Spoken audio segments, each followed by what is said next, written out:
In this webinar this evening, we fully invite your own participation, and we'll be running some live polling and also question and answer for you to put your own questions to our panelists. So please do use the Q&A function in Zoom for your questions. We also will be making this webinar publicly available after the event on the Transition Clean Air Network website. If you want to follow us, please do so on Twitter. That's @transition_air. So the topic of this evening's discussion is focusing on the ambitions to increase uptake of cycling and walking, which we all recognise is critical to deliver a carbon neutral transport system, to also address health disparities and deliver safer environments to live, work and visit. But despite this widespread recognition and potential gains, we know that there are many barriers to achieving high quality and joined up active transport infrastructure and also a conducive culture for walking and cycling. The recent establishment of Active Travel England, with responsibility for raising standards and challenging failure, further highlights the need for achieving best practice in this space across local government. So to explore this in further depth this evening, I now invite our three expert panelists. Firstly, Adam Tranter. Thank you, Suzanne, and thanks for having me. My name is Adam Tranter. I am the West Midlands Cycling and Walking Commissioner. I was appointed in December by the Mayor of the West Midlands, Andy Street, and I'm responsible for developing and accelerating our active travel plans in this region, which is a region of about 3 million people across Birmingham, Coventry, Dudley, Solihull, Sandwell, Walsall and Wolverhampton. Thank you, Adam. And Amanda Craswell. Good evening, everybody. So my name is Amanda Craswell. I work for the Office for Health Improvement and Disparities. I'm a Healthy Places Programme Manager for Health and Wellbeing, covering the Yorkshire and Humber region. My background is in environmental public health. That's both working with the now UK HSA and also in environmental health. So my role is to work with local authorities, integrated care systems and health and a range of other stakeholders on healthy places. Of course, transport and active travel is one of those areas. So yeah, thank you for having me. Great to have you here, Amanda. And thirdly, Mark Strong. Hi, so I'm Mark Strong from Transport Initiatives. I've been a practitioner delivering active travel measures, walking and cycling, for 30 years, which is a bit frightening sometimes to think about that. Working in both the local authority, voluntary, and now the private sector for about 15 years with Transport Initiatives. We actively do, walk the walk, cycle the cycle, and deliver the sort of measures that councils are looking for. I've worked on a number of LCWIPs, one of the acronyms you'll hear, local cycling and walking infrastructure plans. I'll try to keep the number of acronyms down, but I've actually delivered some of those and actually also built cycle tracks with my own hands and driven things when I was working at Sustrans. Super, and great to have that operational experience you can share with us. So we're going to start off just with a live poll for us all to complete. So I'm just going to launch this now.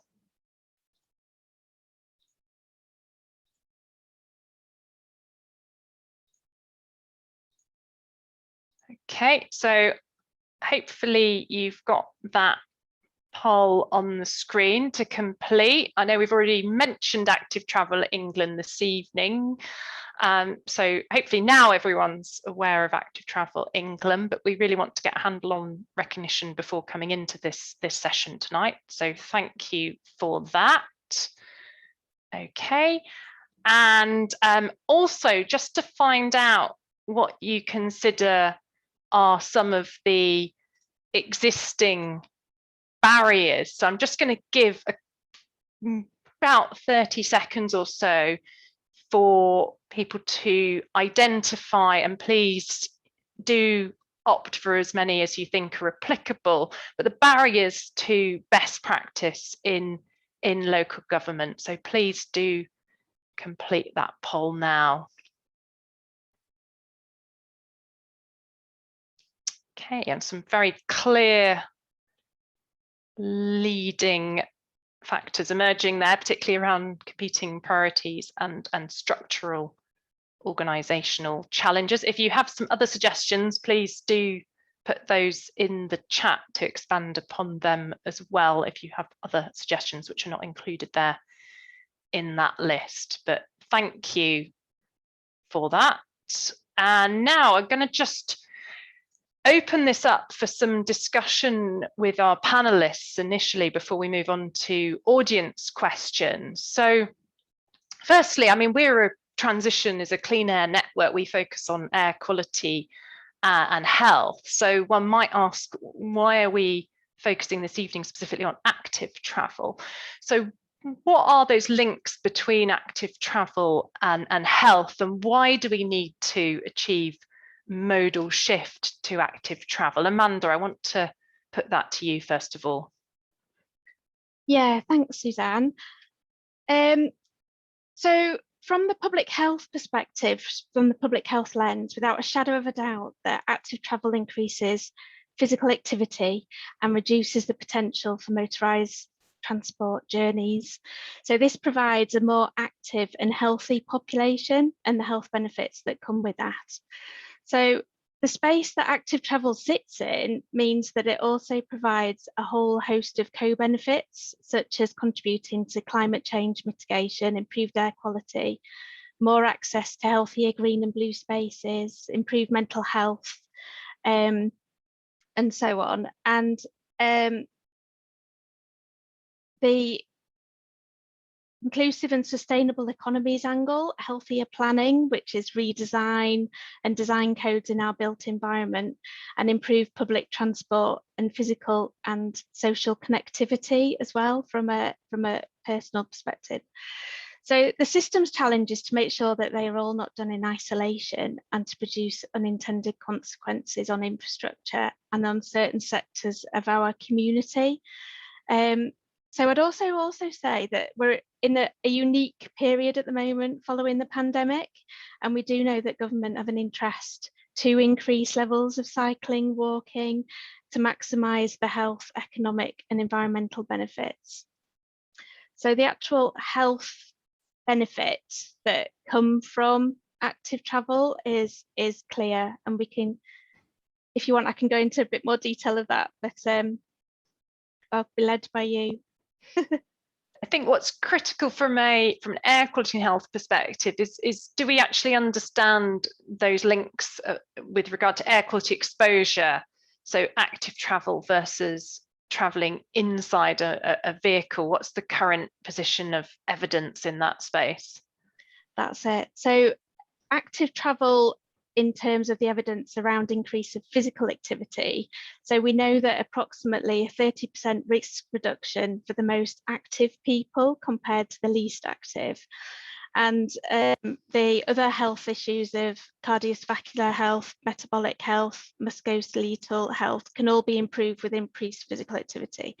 But when you actually look at the air pollution side, so the pollutants that come from transport and emissions, you've got your particulate matter, your fine particulate matter, your nitrogen dioxide, and a whole range of others, carbon monoxide and the carbon.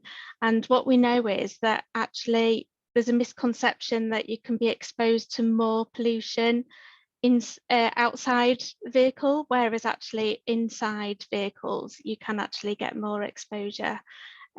So active travel and getting people walking, cycling and being more active, and the behaviour change challenge that goes with that is a win for our health improvement. I think that's a very clear, compelling, persuasive argument and rationale backed up by the evidence base there. But do we know what we actually should be doing? So do we know what best practice is in terms of what we should be aiming for? Mark, I wondered if you wanted to pick that up. Thanks. Yes, well, there's ample guidance about it. I've just done a timeline, which I could quickly run through. With the 2016, TfL launched London Cycle Design Standards. 2017, the government launched the Local Cycling and Walking Infrastructure Plan. So I'll use LCWIP from now on, guidance and tools on assessing priorities for walking and cycling in that. In 2020, setting aside the pandemic, in 2020, the government launched Gear Change and the LTM 120, Local Transport No 120, Designing for Cycle. And then in 2020, they also launched the Active Travel Fund. And then in 2022, they launched Active Travel England. So there's no shortage of guidance as what should be done and what good practice is. All of these documents have a really simple forward, which sort of explains it in basic terms, what should be done. And obviously the more technical and complex documents for professionals are in that.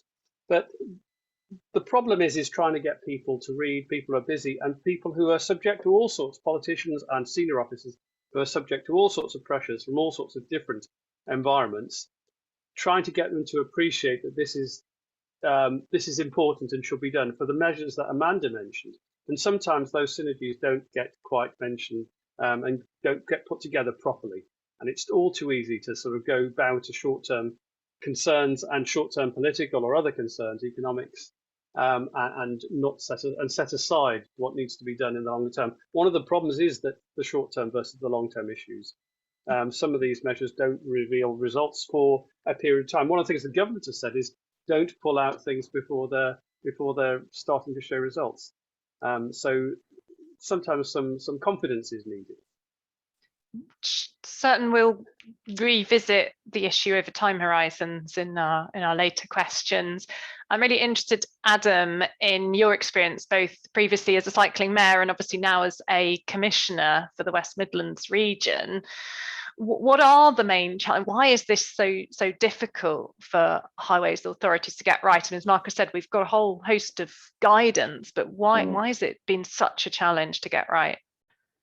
Yeah, I think there's a couple of things from my experience so far.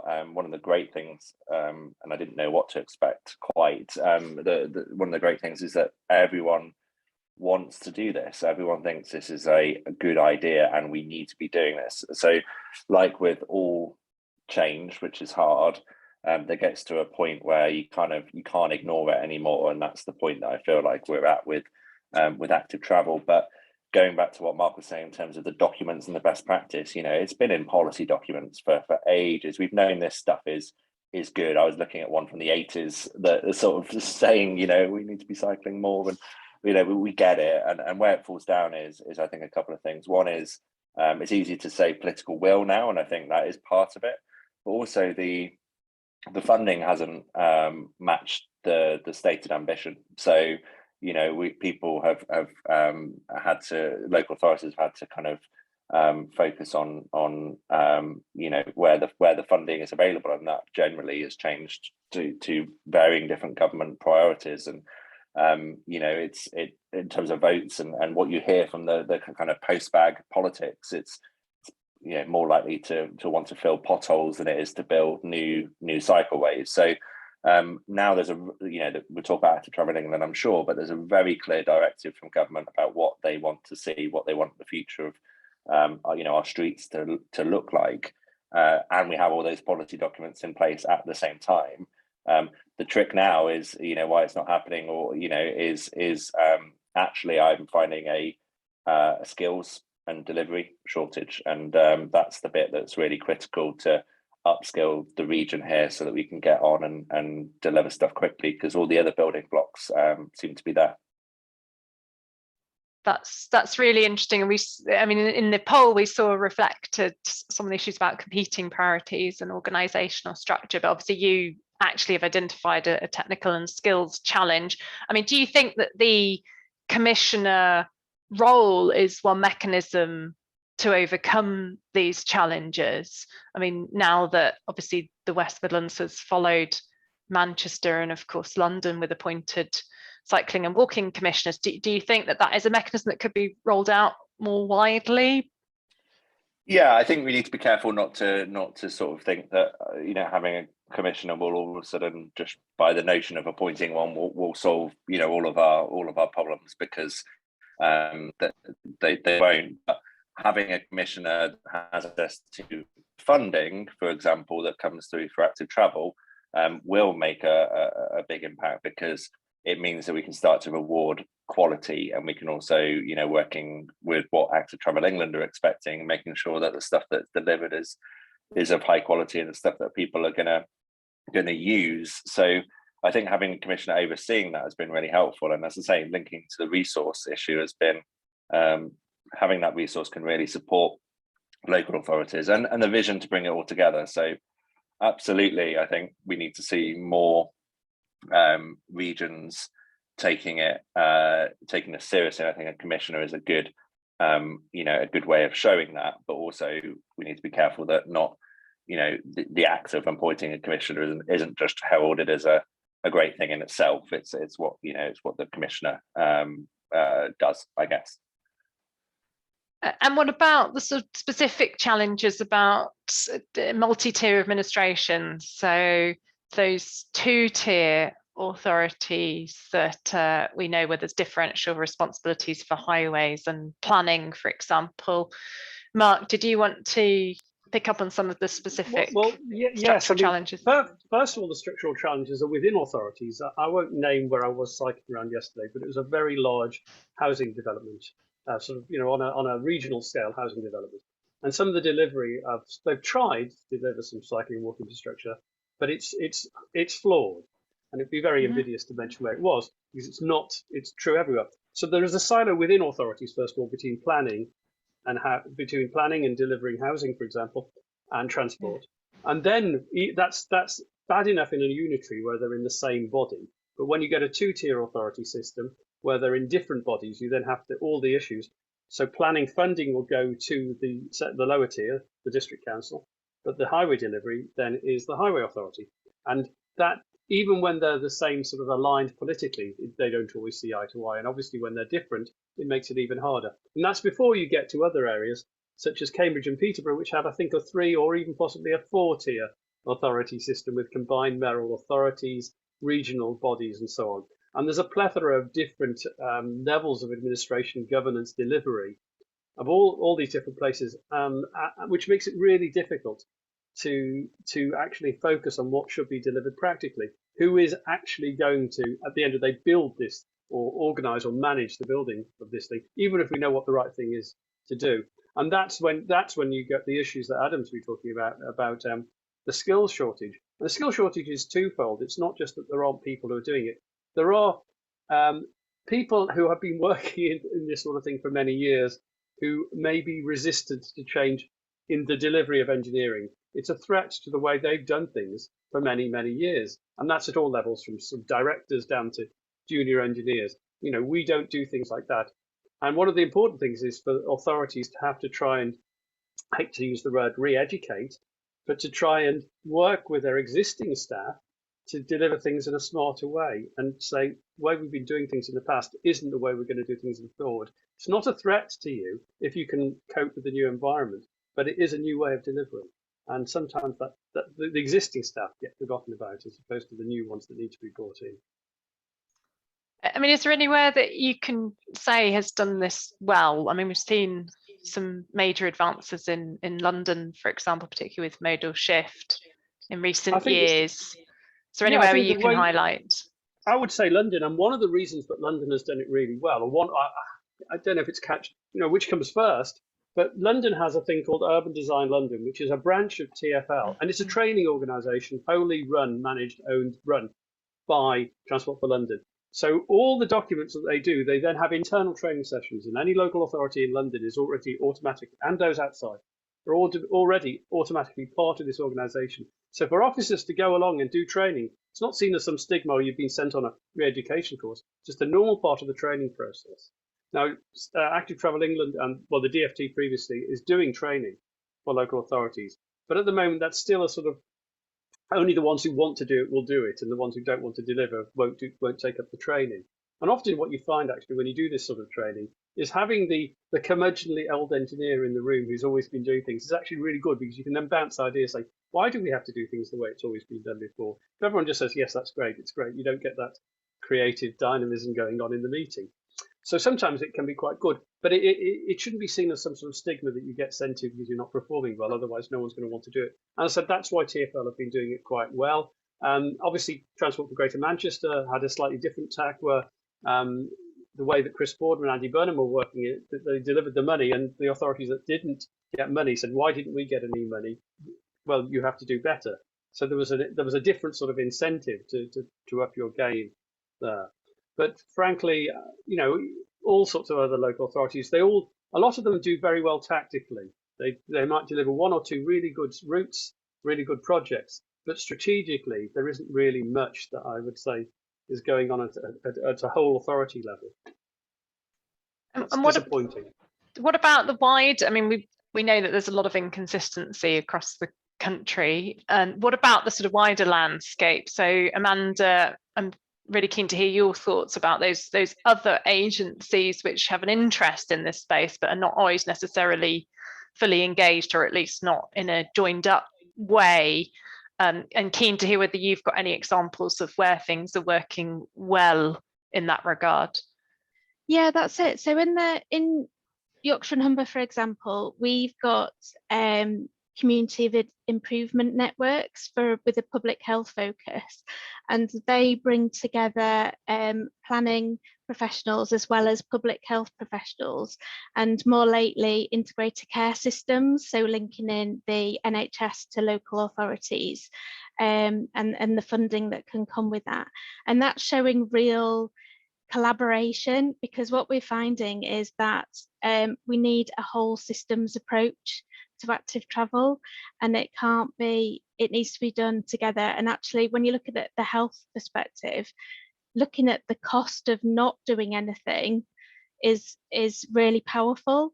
And so we've got great examples. So for example, West Yorkshire Combined Authority, along with the healthcare partnership that's there, the integrated care system, are doing great work on actually looking at certain areas of vulnerable population and active travel. So for example, NHS trust sites, and starting that kind of conversation about how they can support active travel. I think the other opportunity that we've coming across that's working really strong is working with, say, for example, anchor institutions, so businesses, and actually looking at how they can be part of the picture on active travel. So there's no point asking employees to cycle or walk to work when actually the meeting times that they have to do, or needing a car or motorised transport for work during the day, cart work, or the showers or bike parks are not there, and the infrastructure's not supporting them. And so actually taking that approach of looking at not an individual level about their barriers, but the systems approach is a lot more effective that we're working on at the moment. Good to hear that progress. I mean, we were really fortunate to have a visit from Adam himself to the University of Birmingham to look at our own active travel provision and challenges as well. I mean, Adam, I don't want to expand on that, because obviously the sort of university higher education setting is a really key sector for change, and of course a number of anchor institutions as well around the country. Yeah, and I loved the visit, and I thought it was really interesting. And generally, as a genre, I kind of love universities, because I think they are, so often a kind of a really good sort of central point of all these new and different ideas, but also just because of the nature of the way they work. There's tons of young people who don't drive there, so I think showing what's possible, and I'm near the University of Warwick where I am, and I work with them pretty closely. They really have an opportunity to sort of build the village, build the mini town that they want to build, and they can make these sort of changes overnight from just testing things. So we've seen a lot of great innovations there, and I think universities need to look holistically. And actually, I also like the fact it's a competitive environment, because nobody wants to go to university that's just sort of hanging off the edge of a ring road. Like, they want to go to a university where there's like life and soul, and nature and places to hang out. They are the kind of, could be campus universities and city centre universities, the kind of ultimate kind of 15-minute neighborhood. So I think it was really interesting to see, but I also think universities like yours and others need to also look holistically at whether the whole system's working for everybody, or whether actually sometimes the decisions made by the staff who might be more prone to like driving in actually have a more negative impact on the students, ironically, as well. So there's all sorts of interesting stuff there, but I love the fact it could be like a live case study of what you can actually do.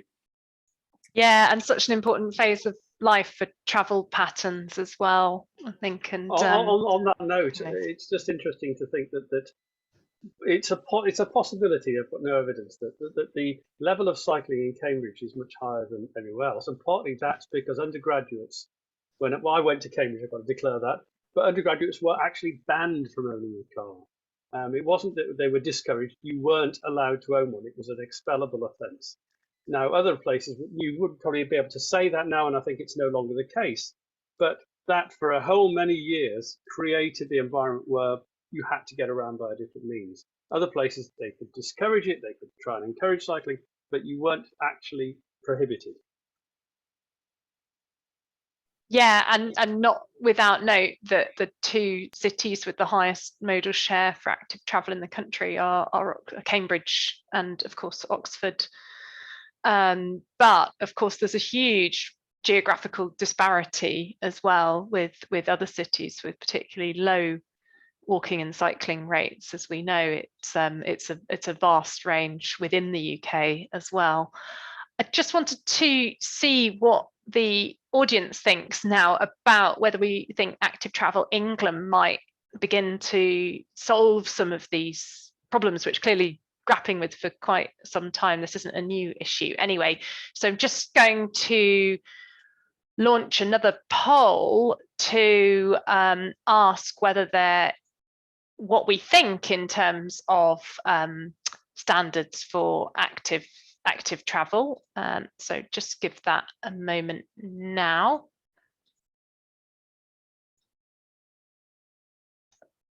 Don't think that's actually going to launch, so we'll move on and come back to it. So I'm going to take a couple of audience. I think it did launch. Give a chance to answer. It has launched. I've seen it has launched. Great. So if people could answer that question, do you think Active Travel England will actually raise standards for local authorities? One interesting thing, by the way, is that the advertising, the recruitment package for Active Travel England's chief executive was publicly available. I've got it here. So you can read the Department for Transport's ad or recruitment about what they hope to achieve and what the chief executive is hoped to deliver. So that gives quite a good steer as to how things might deliver. Obviously, whoever is, and the closing date was the 22nd of February, so obviously they're going through that shortlisting process right now. So it'll be interesting to see what comes out of that, and expect presumably an announcement fairly soon, or not, maybe. We know how long these things take. I think that brings us nicely onto our first audience question. So from Juliana O'Rourke, who says, I understand that Active Travel England aims to do more with embedding active travel into spatial planning. How much collaboration have you experienced between planning and transport teams and developers? I'm going to open that up for whoever wants to take that first. I've got the organisation chart here from Active Travel England. It says we will have 25 town planners in the resources of Active Travel England. Now, obviously, that means that they can recognise good when they see it, and they can visit local authorities. The challenge would be persuading, back to what I said earlier, about persuading those more recalcitrant organisations that they should be delivering things differently. And of course, planning issues, you've got developers, you've got, and the other bodies that we haven't really mentioned are the regional governments, or not regional governments, regional bodies, in all the economic side of what's trying to be delivered, and really none of it's all going to be influence rather than prescription. So they're going to have to know what good is and explain to the higher level bodies why delivering will be better for them in the longer term. Because the government's only real tool for Active Travel England, or real stick for Active Travel England, is withdrawing funding from local authorities. But they can't withdraw funds from developers, for example. So, but at least there'll be planners in there who can work with it. The big problem with planning is going to be the things that have already got planning permission, the pipeline of developments that are being built now that will take years to work through, and that's going to need some really strong influence. And some of the work that Transport for New Homes has been working on developments and trying to almost name and shame for developments, I think that's going to have as much influence. But hopefully they can all work together with Active Travel England on that side of things. Lots to be done in that space. Adam, do you want to expand upon that? Because I think planning is critical here, isn't it? It is critical. I think it's very complex, and I think many people agree that the system doesn't really work. And I know there's been lots of discussion. There's been the kind of planning white paper and other things. I think I'm a total optimist, but I'm kind of feel like we're getting to a place with this, so that we're really understanding that what an impact how communities are built makes on all the other things. I think, we've been building residential homes, without any access to anything other than by car for a long time. And I think there's a lot more stuff being learned in, it's not just an active travel thing, it's like a quality of life thing. And the good thing about, planning, I guess, in the market, for all its flaws, I guess, as well, is that, competition is like lifts the level up as well. So, I think having housing developers know, like, where do people want to live, and what are the changing habits of that, I think we're starting to see, car-free developments or future-proof developments that could be car-free. Starting to see some really nice kind of housing built by councils, in urban areas that are just, look brilliant. And I think that whole thing could be a lot better. Active Travel England will support it, of course, and that they want to be a statutory consultee on the figure varies, but I think around 150 dwellings and above, which is a massive job in itself and shouldn't be underestimated, but it's very important. And I'll be doing my bit as well, because here at the West Midlands Combined Authority, we provide a lot of capital funding for brownfield development, for example, and other types of housing regeneration. So, one of the levers that I have is to be able to say, well, we're giving you a couple of £1 million to get this housing development off the ground. As a requirement of that, I want to make sure that there's this level of bike parking, or that you design it with low traffic neighbourhood principles, for example. Because if we can't do it right at planning phase, then we're stuffed, really. And we've got to get, when we're starting from scratch, we've got to get it right. Yeah, and I was interested to read a report recently outlining that actually brownfield sites are better at achieving this and delivering car-free developments than many of our greenfield sites, which actually end up perpetuating car dependency, and some very poor examples out there as well. And that article, sorry, Suzanne, that article was, I believe I'm right in saying, like, retweeted by Michael Gove. And I find some solace in the fact that he follows an account on Twitter called SHIT Planning, and which has all the examples of a bad planning. And I think there's starting to be better awareness in government about what good looks like and how our neighbourhoods could look. Yeah, and certainly been aware of trying to cycle through some really bad examples, which are really difficult to reach amenities from.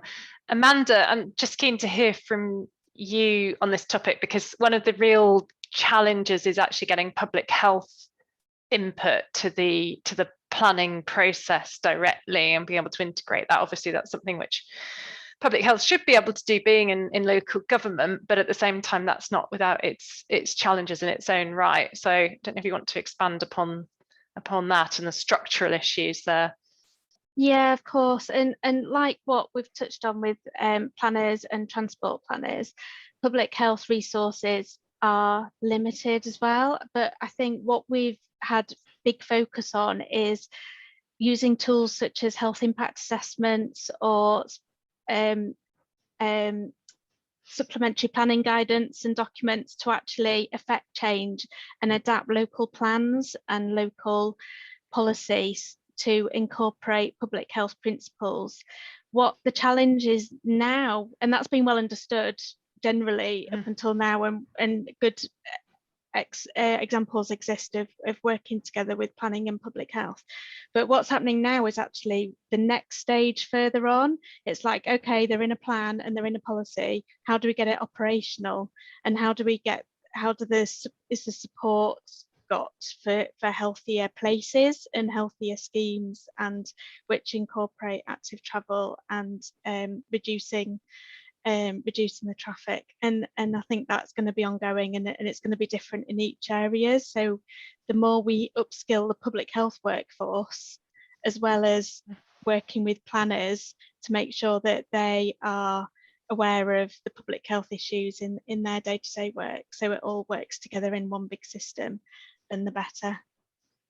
Yeah, that's the ideal, isn't it? We've got a follow-up to that question, whether there are any actual examples of good practice. So I take that as good practice in spatial planning. I know, Adam, you mentioned some work, and I know Transport for New Homes have done some reports on this topic, but is there anywhere that you think you would highlight that could be showcased as an example of best practice? I asked this question maybe 6 months ago on Twitter, because I wanted to show local developers what good looks like, and I don't have them in front of me, and they weren't places that I'd been to or recognised, but there were. But I should also say that the same ones kept coming up time and time again, so the pool to choose from was quite small, and I think that's worth reflecting on generally. I sometimes think we need to go back to the future, I guess, in a sense of looking at kind of how communities were made, with good sort of gentle density, with amenities close and everything you needed. And actually, even some of the stuff that is quite challenging probably for people to decide whether they like it or not, the stuff that was built in the 60s and the 70s, at least it had amenities and community and stuff for neighborhoods, and wasn't reliant or dominant on cars. So whatever you think of the kind of the concrete nature of some of the high rises and things like that, they did think about the people that were living there. There's some really interesting examples in the estate up by Russell Square and things like that. There are lots of good examples of history, but not so many recently. I don't know about you, but every new housing development I see just is just unidentifiable to the next. They all look roughly the same, and they also, I think the interesting thing here is, I've pointed this out before, is I think there should be a law where if you're a planner, so it's my sort of pet hate this, if you're a housing developer, you should not be able to use visual your visual renders should only show the amount of cars that there will actually be, because whenever you see the pictures, they've only got like 3 cars in the whole estate. But as soon as that estate is launched, there's cars hanging off the pavement and everything like that. So I think we're selling the dream of what we want, actually delivering something totally different. One of the interesting things on that is that the authorities and the places, I was going to mention the Eddington, and back to Cambridge, but the Eddington, which is on the west side of Cambridge development, it reflects the rest of Cambridge, or at least tries to, because the authorities got that sort of pattern elsewhere. It might be a new development, but it reflects the travel pattern. If you're trying to build a lower car development in a place which has high car ownership, then it's going to be quite challenging for the existing teams, officers, members within that local authority to say, hey, this place is going to be really different and attract different sorts of people to the people that already live in the rest of the city, town, district, or whatever. So I think that's going to be the challenge. You just get more of the sort of thing, of the sort of place that's already there. And one of the other things, though, about Cambridge, which relates to what Amanda was saying, is that sometimes they've had training, they've had active travel training. So you've got the estate that might be built with active travel in mind, but the people who are moving in may be moving from a more rural location, which is more car dependent. So they almost need some support and some health development support, a bit like the personalised travel planning that Sustrans was doing over some years, to say, you've moved into this place, have you thought about trying to change the way you live now to fit in with the area? You've moved somewhere different, you want a lifestyle change. We'll help you develop those things, and that's when you get into things like bike libraries and so on. All the amenities need to be there to help people. Yes, you need the infrastructure, but you need the resource infrastructure as well as the physical infrastructure. Yeah, and aware of academic work outline that people tend to bring their travel habits with them when they move out. For example, they move out of cities to longer commutes. They tend to bring their lifestyles with them to those new areas. So that demographic transition is obviously really important as well. And I'd wanted to put a question to Amanda. So the total, we got a question on the total transport project. Ended up saying that the NHS wasn't interested in tiny budgets active travel has, so didn't engage. Don't know if you want to pick up on that directly or anything specifically about the NHS and their role in this, because obviously they're such an important stakeholder. Yeah, they are. Yeah, I saw that question. Thanks, Juliana. I'm not actually aware of the work that quoted by Total Transport, but and I'm not in the NHS, so I'll have to just try and comment. I think the NHS is so large and complex that you have to find the right hooks, and I think something that they have got a huge amount of focus on at the moment is greener NHS. So they've got to work with their integrated care systems to develop basically a green NHS plan for not just their staff, but it's for all their buildings, whether it's a hospital, trust site, or GP surgeries out in the community, but actually work with climate mitigation and also think about the people who access their sites. So you're already talking about the public population and how they visit. So I would say that that system's out there, and part of that remit, it has got active travel in there.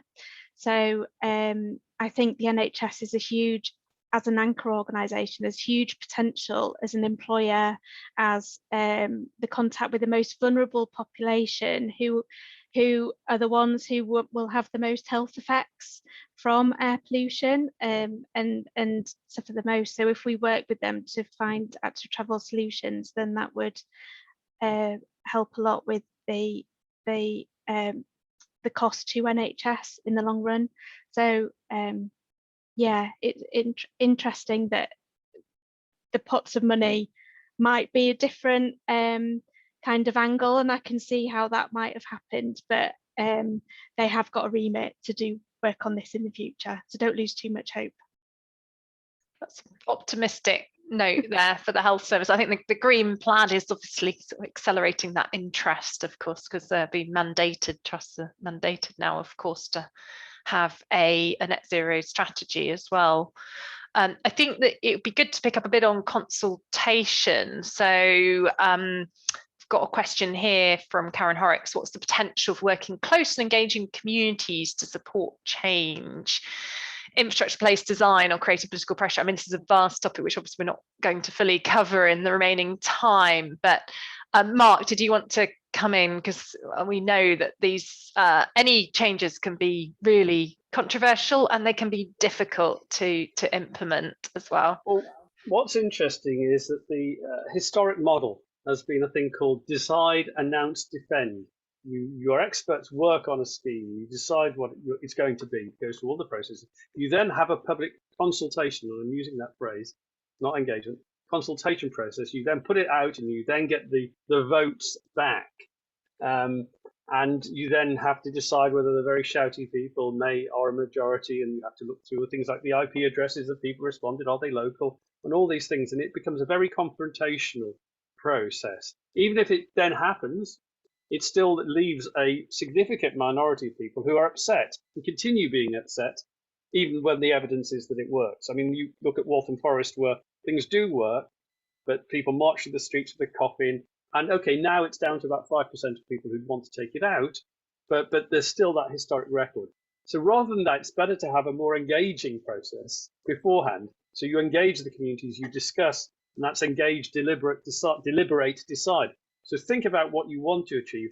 Talk to the communities about what the principles you want to achieve, and then co-design the actual delivery. You won't always get there, and statutorily, you might have to still run that official consultation process, but engage first rather than just impose what might be a really well-designed and really effective scheme, but there will be people who will oppose it just because they feel it's been imposed on them, even if it's the best scheme in the world. So the more engagement you do, the better. That requires a certain ceding of control by officers and members to something that might be beyond their immediate power. It means trusting communities to come up with something better, or at least hoping that they'll come up with something better. And that's quite difficult for people. Adam, you've been on the front line of this as a cycling mayor. Did you want to share any of your insights? Yeah, I think it's important, as Mark says, and I think Mark articulates it really well, what we need to be doing. And, you know, I've watched all the kind of active travel funds, and I'm sure many of us have, and the kind of varying levels of success. And I think, you know, the government's had its own, you know, moment where it's realised that actually consultation is a really important part of this, and you can't just rely on the fact that the regulation allows you to install stuff and then consult afterwards, which was the case in some of the, you know, in the emergency installations. So, you know, I think there's been some frustrations there, you know, at local authority level. And I think we're all learning from what worked and what doesn't. I think that community engagement, I always like to try and start, and I always will be trying to start with, you know, what's the problem? Like, what problem are we trying to solve here? And you know, it might be down to air quality in a real localized level. It might be about road safety. It might be about, you know, where, you know, how people feel about where they live. But often we see schemes designed purely because there's money and we need to design a scheme, rather than looking at actually what problem is it solving. And then you also need to, I think, just the important thing to say is that, you know, we have some pretty big issues to face, and local authorities are at the front line of that.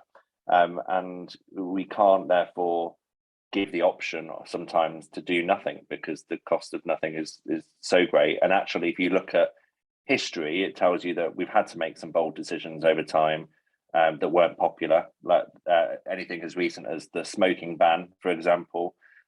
You know, anything to history, where I like to refer to sewers, for example. Sewers were about 70 to 100 years too late, later than they could have been, basically, because of the politics around sewers. So, you know, some of this stuff is really important, and we have to do it. But how we do it and who we do it with, and we do it with the consent, and we help bring them along on the journey, you know, is really, really important. And that's the key difference, I think.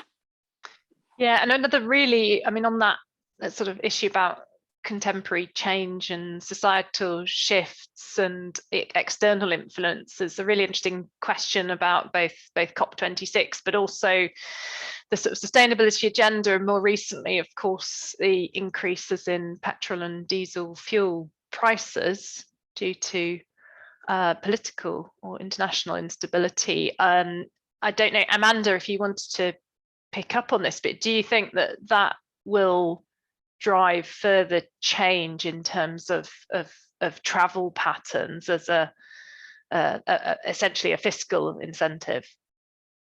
I think it's fascinating, isn't it? This moment in time, we've got huge potential coming out of the pandemic, on top of climate change and a whole host of other issues, to actually see if poverty is actually going to be a huge driver in a lot of change in our carbon use and travel patterns and the cost of living. And I think we've got to capitalise on that and influence as much as we can. So I know that it's been worked on, but of course these things, it doesn't work fast enough, does it, for us all? So yeah, we've got to watch this space on that. Obviously very, very tragic circumstances for the changes at the present time, but highlighting the need, of course, to move to renewable energy sources and move towards that. Adam, did you want to? Yeah, I just wanted to say that if you look at the history, cycling's modal share has typically, you know, when it's had real sharp increases, has been because it's a very robust transport system that's really reliable. So if you look at the modal shares ups and downs, it's largely world wars, it's largely fuel prices, and most recently, you know, a global pandemic. And I think that tells you a couple of things. One is, you know, people will change their behavior very quickly when required to do so. And, you know, that might be more pressing depending on how, you know, global issues play out. But also that, you know, just how resilient the humble bicycle is, and on our own 2 feet in getting places. I certainly noticed during COVID, you know, just how much more in tune I was with my community, as one example. So I think this is natural, but sometimes it takes those massive, you know, those massive shocks, or even when we don't have massive shocks, which, you know, frankly in life I'd prefer if we didn't, is you know, when people change jobs, for example, or move house, that's when the experts think that there's the most opportunity to change people's behavior, when there's those big events. Mark, to add to well, that. I just there's one of the questions here from Ted Pinchback about, is there evidence in terms of what works? And I just wanted to refer to Kate Pangborn's research at ITS Leeds. I think, are they part of the network or not? I can't remember if they are. So Kate was looking at what messaging and what arguments work in terms of persuasion. And one of the arguments that doesn't work very well is appeals to environmental issues, climate change. It might be necessary at the policy level. When you're appealing to individuals, it doesn't really persuade people. And the drivers that persuade people to change their behavior are really money and health, depending on whether you're younger or older. Maybe money will now apply more maybe to everybody, but it applied more to younger people because younger people felt they were generally healthy and didn't need to worry as much, and older people felt they either were okay with what they got and they were worried about their health. But those are the things that work. So pitching it in terms of those messaging, active travel will either save you money and to some extent save you convenience, time, or it'll help you retain your fitness for longer. Those are the arguments that seem to work or seem to resonate the most with people. And so one of the things about pitching the messaging, and this is Adam's work really, not mine, he's the professional at doing this sort of thing, is recognizing what will persuade people and what will persuade decision makers. And sometimes that messaging is exactly not about the evidence-based, although the evidence is important. It's not about beating people around the head with statistics. It's about the stories. But I bow to his superior knowledge on that thing. I'm the technical expert, not the messaging expert. Yeah, I mean, we've got another question about thinking about the chicken and egg, but also this issue about carrot and stick, and how much do we need carrots and how much do we need sticks? Adam, your thoughts before we close this evening? Yeah, I think this is a challenging one because it's, you know, it's developing and we're learning. I happen to think that the thinking has been that we should just give people loads of great options, and you know that's the kind of easy way to say it, really. You know, we'll give people choice, and that is really at the moment what I'm about. But the issue is that some people's choices massively affect wider society, and driving for short journeys is one of those. So we can't allow allow the freedom of choice in this kind of process, because not everyone's it's not from an equal footing, and those who are typically most disadvantaged suffer the worst in terms of air quality or the kind of from living near main roads and things like that. So really we are going to have to reduce car usage. I mean, I can't say it in any other way, and I think most policy professionals agree that it's in most people's local transport plan. But actually getting to a point where you are making people drive less is something that I've rarely seen, and is certainly challenging. But there's no doubt we'll have to get there, because we can't not do anything either. Because if we do nothing, even with electric cars, of which we'll understand in this forum that they're not a panacea, and they still have particulate matter pollution, etc. But let's assume they are brilliant.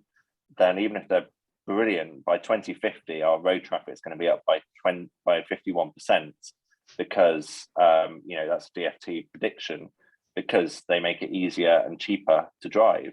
And we can't have that levels of congestion. We just can't function like that as a society. So we're going to have to do something to reduce that need to drive quite quickly. And I think it will have to not just be about giving people nice options. I think we're going to have to really discourage short journeys somehow. Thanks. I think that brings us nicely on to what can we do as a network. Obviously, we've got a whole set of academic partners, local authorities, consultancies, other commercial organisations, public transport providers. I mean, what can we do as a network to help with this shift? I think the need is very, very clear. And there's specifically here a question about data. So I just wanted to raise that. But Amanda, what are your thoughts? What can we do as a network, particularly thinking about the evidence base and what is needed? So evidence is obviously key for all policies and all systems. I think from a health perspective, what we need to be clear is you have the evidence, but then how is that knowledge mobilized to local implementation, right down to the local level? And that's when you're talking about the health in all policies across local government, because a lot of these health issues span numerous departments in local authorities, and it's how we can use that active travel and air quality information in a format that can best tell the story to influence behaviour change and nudge theory. And I think for me, it's all about what's people's starting position, and can they just do that next one step of a more sustainable travel option and start from there incrementally, and in parallel to building the infrastructure that's there and can be used. So using that information to tell those stories and being able to narrate them in a meaningful and impactful way sounds like it is something we can certainly support. And Mark, what are your closing thoughts on what we can do as a network? First of all, the data. I've just got to respond on the data issue. As somebody who keeps quoting ex-Mayor Bloomberg, "In God we trust, everyone else bring data." It's a subject I wrote, the former Cycling England's Guide to Cycle Monitoring Data, which is now 15 years old and really needs to be revised by Active Travel England as one of their priorities. But the cavalry is going to come over the horizon in the shape of the 2021 census, maybe. In the autumn, probably we'll have a whole host, and data analysis people will be absolutely mining 10 years or the 10-year change of data from 2011 to 2021 to see what has happened, because we're relying now on over 10-year-old data on walking and cycling figures and driving and everything else. So who knows what that data will bring, and it'll be really interesting. But if you can't measure it, you can't really change it, and you can't see where things are going. And I think that's one of the issues. And walking does tend to get discounted. Juliana's question, walking gets discounted because you can have, cars are measured regularly. You go to the Department of Transport's website and there's loads of data on cars. Cycling, you can do it. Not everyone does it. Birmingham actually does it really well. But walking tends to get forgotten about simply because it's not counted. And also, it's specifically those short journeys that have the most health benefits are not measured at all. Department of Transport's way of measuring doesn't include walking journeys of under a mile. So one of the things we can do is try and get people to is try and reinforce you need to collect data, you need to pay attention. It's not the only thing, but it really, without that building block, you can't really start to know where to do and what to prioritize. And I think one of the things we can do is start, it really is about networking, about putting people in touch with those areas. We started off by asking examples of good practice. Maybe we need a bit more. I mean, these are great, but maybe we need a bit more site visits to go to the examples of good practice and go and actually tour around them, talk to the designers, talk to the people about who made the decision, and do a bit more of a deep dive into one specific location, and then take some of those ideas back. Because, well, this format's really good for breadth, but sometimes we need depth. Very I'll say clear. thank you as well. Thank Thanks you. very much. Very clear. We have, as a network, or certainly within our broader network, been working with vivacity sensor data, which of course with the motion detection algorithms does capture walking and cycling, or at least footfall. And I think that's already a step forwards, but obviously coverage is very, very minimal in terms of when you're thinking about broader areas, and is highly localized at the moment. But I think that does represent something of a move forward. And of course, you know, that data from the pandemic lockdown periods demonstrates those periods of behavior change. And again, you know, we can try and collate that data, I think, is something which is useful as a network, but highlight the need for walking data. So thank you for raising that. Adam, I'm going to hand over to you for some closing thoughts on what we can do as a network in this space. Yeah, I think I don't know exactly, but there's something that's on my mind, and I think it's the fact that people are really worried about the quality of the air they breathe, and we've not, as professionals, and I'm not, you know, I'm a slightly different professional because I don't have no academic qualifications or even transport, qualifications, but coming at it from a slightly different angle, I'm looking at how can we best communicate the challenges we face from an air quality point of view, because it affects every single one of us, but people have very little understanding of what it actually means, and also, you know, I think we could end up in a situation where we make the wrong choices now because we think that they'll be helping our air quality, but actually we might come to learn, when we learn even more about particulate matters and things like that, that actually that was a mistake. So somehow the message isn't getting through, if I'm honest, and I don't know how to solve it. But you know, when I was speaking to you, you've always very articulately presented the issues that we face, and I think Birmingham is doing some great work, and the university is doing some great work in visualizing that. But you know, for something that affects so many people, I've often said that, I think I said it when we met, that you know, if you could see it, it would be, you know, we'd be acting right now if you could see it.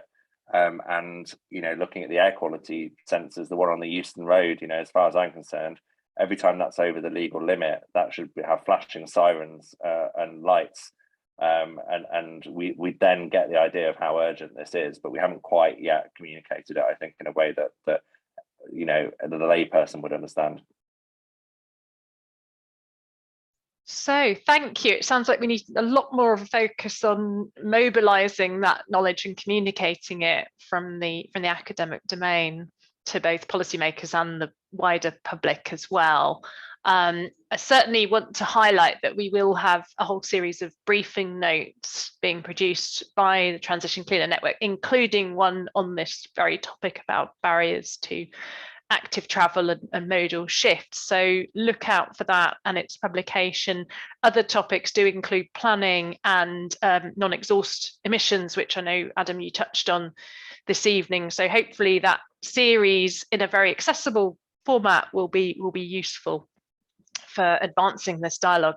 But I want to close up now and say thank you so much, Adam Tranter, Mark Strong and Amanda Craswell. Thank you for sharing your insights this evening, which I think has been really interesting. And thanks to the audience for questions as well.